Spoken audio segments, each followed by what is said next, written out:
My name is Elmer. I'm 17 years old. I go to Hope High School, and I'm from Guatemala. I came here to the United States when I was 10 years old, and one of my passions is to do art. I love architecture, and I find it so passionate and inspiring to look at the buildings and see the stories that they tell. Another passion of myself is science, especially epidemiology, because I find it so interesting how epidemics and diseases affect our society and how it changes the world and the time of history. How was it like in Guatemala prior to like coming here in the United States? It was totally different in terms of education and living. Back in Guatemala, we didn't have a lot of opportunities since I was living in a place like very rural compared here to Providence, where it's a place like it's urban and there's more opportunities to do things. And in terms of living, I find it way better here. Like I said, I like architecture, so all of the buildings here are really interesting to look at and inspiring to look at them every single day compared to Guatemala. And this is kind of a question that's kind of straightforward. What does diversity and inclusion mean to you? I think in terms of diversity, it means being welcome. It means being equal to everyone, and inclusion. I think both of them go hand to hand. They're kind of being the same thing, yet they're kind of like opposite from each other. I think both of them are a way of welcoming someone, a way of like integrating someone into the community and being receiving them with their hands instead of like judging them and leaving them aside. Have you ever felt like excluded or underrepresented in like certain spaces? There was one time where I felt super excluded, and it was this project that I was doing, and it had to do with a lot of politics in government. And let me just tell you that most of the people were there were not my color, neither my race. About only two people were my color, and one of them were from my school, and the other ones were from another public high school compared to the other kids that were going to private schools and charter schools. And it really wasn't a place where I felt welcome. I felt like my ideas weren't as good as them. The environment was so fast moving, and everyone was they were just doing things that I don't normally do, and it just felt uninviting, and I didn't kind of like how they made me feel in terms of the environment. Where was it? Like, was it in It was basically I had to go to the state house like every single month, but and yeah, and there was like the secretary of state, the governor sometimes used to join us. And in terms, I would say that it was about building community, but that community wasn't a place where I saw my race and my traditions being played a role. It just felt like I wasn't being part of it, regardless of how this idea of them was to be inclusive and integrating different ideas into this space. and how has diversity or the lack of it shaped your experiences? I would say the lack of diversity has made me feel proud of myself, because in places where I don't see my race or hear my language, it has made me proud to be there as the first one, but also it has shaped me in a way that it wants me for there to be change. I want those other people like my race and the people who speak my language and the people who look like me to be part of a community where diversity isn't like a big of a problem, where they are welcome regardless of how they look like or how they speak. Can you share a moment where you felt truly included or valued? There's this program called Project Open Door, and I really feel included and inviting when coming here, like every single time that I'm welcome.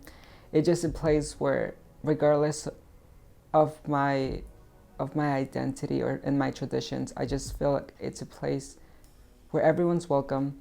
And I see that because there's other people who look like me and speak my language, and it's just a place where I'm not judged, and it's just a welcoming place that you can really feel the atmosphere is not as pressure and not as suffocating as to other places. What do you think makes a community truly inclusive?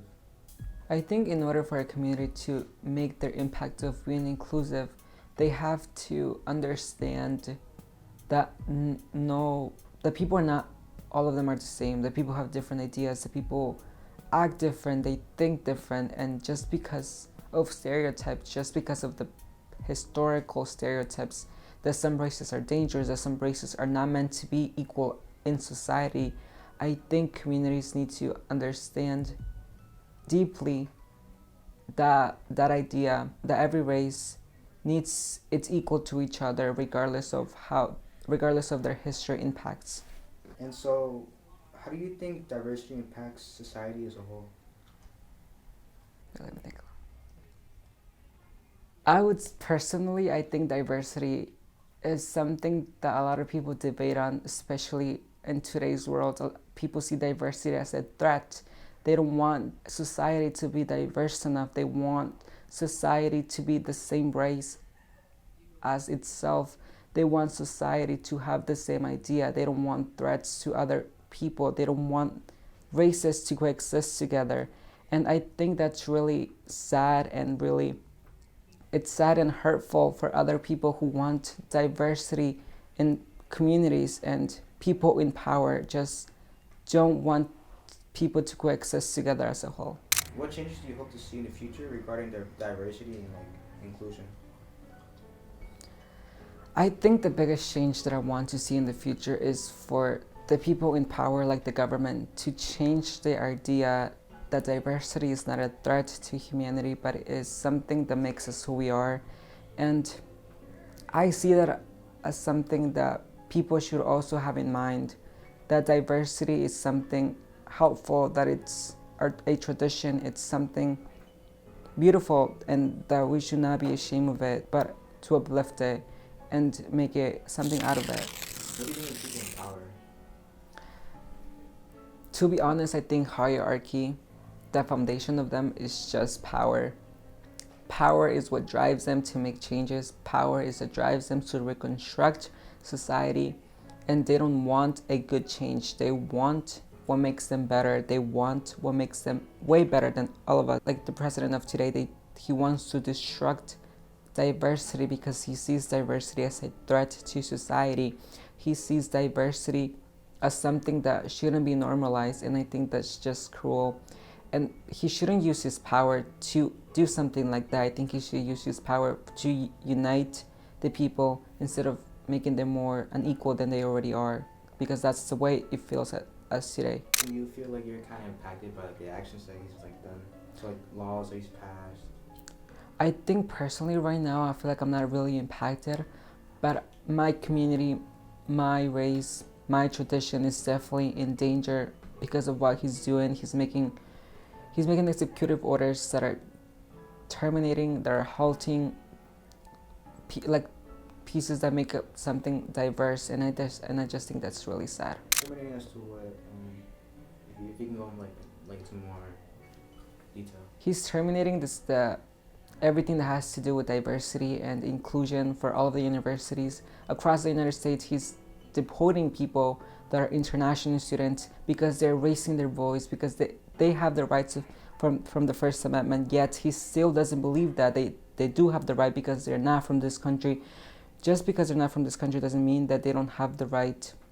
And it's just something that is impacting every student. I feel like it's just making them more scared to go to school and to have like a higher education. And I think that's his point of it. I think he's just trying to destruct the education system for everyone to not be as good educated as him, so they don't understand what power is and how to change their politics and their government. And if you were maybe someone in power, like the president of this country, what would some changes? What are some changes that you would make?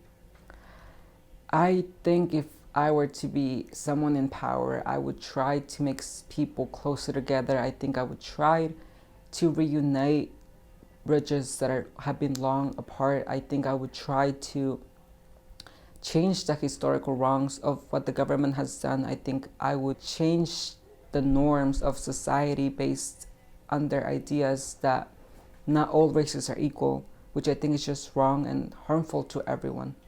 What steps do you think individuals or communities can take to be more inclusive? Okay, individuals or communities, you said, right? Yeah. Individuals or communities.